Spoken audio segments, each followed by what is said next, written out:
Soyuz spacecraft under its chute. You can see one of the Russian search and recovery helicopters that will land within seconds after touchdown.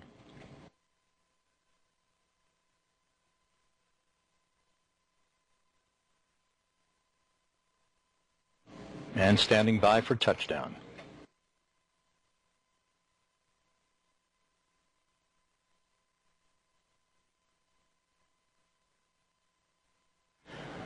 And touchdown confirmed. The soft landing engines firing. The touchdown has occurred at 9:53 p.m. Central Time, 10:53 p.m. Eastern Time, just north of Arkalyk, Kazakhstan. Gennady Padalka, Sergei Revin, and Joe Acaba back on Earth.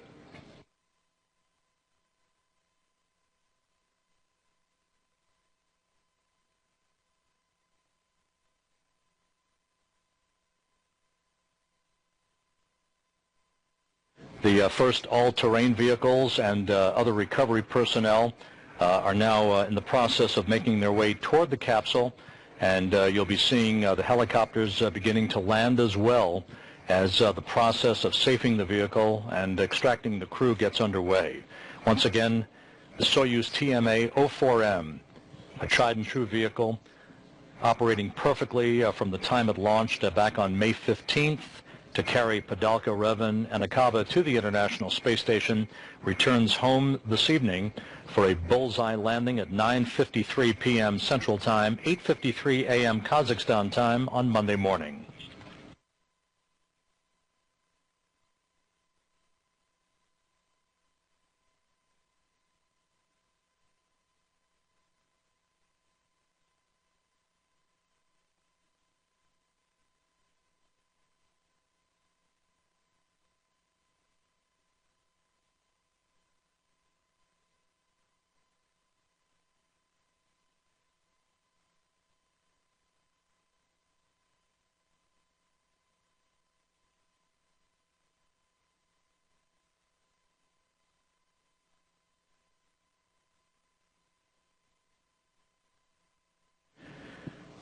Everything with tonight's deorbit and landing activities went by the book.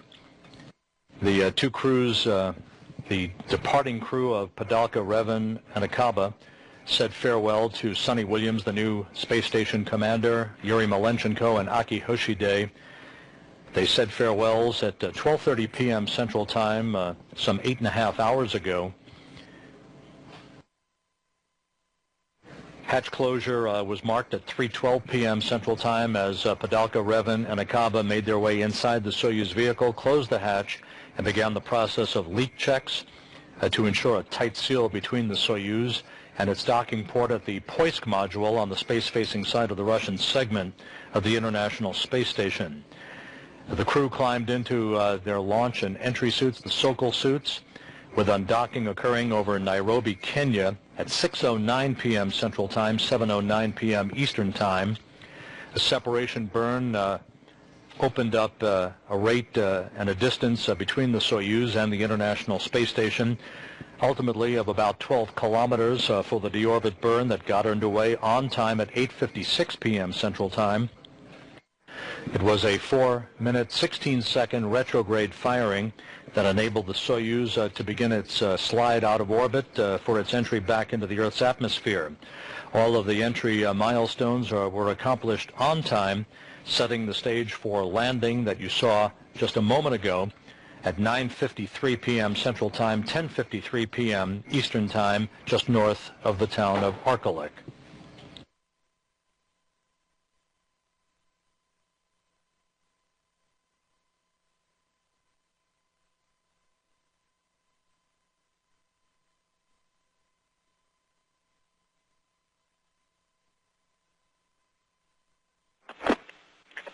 МКС по Москве в канале СГ-1 по источнику.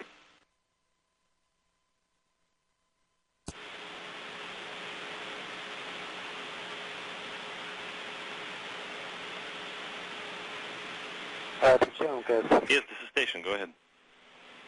Как там заключительная операция прошли? How did the close-up operations go? Is everything nominal? Were you able to archive all the data?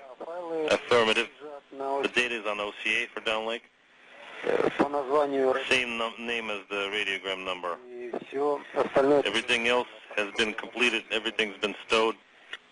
Все, спасибо большое. Okay, copy. Thank you very much. Полетом.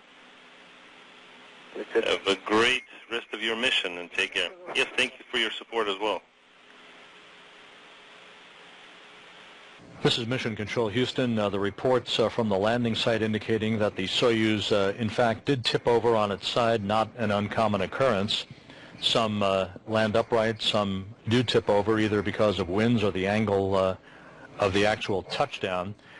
So the actual extraction of the crew will begin as the search and recovery helicopters make their way toward the descent module to begin securing and safing the spacecraft, and then opening the side hatch to begin removing the crew one by one from their respective seats and placing them in reclining chairs by the spacecraft so that they have a few minutes to acclimate to Earth's gravity.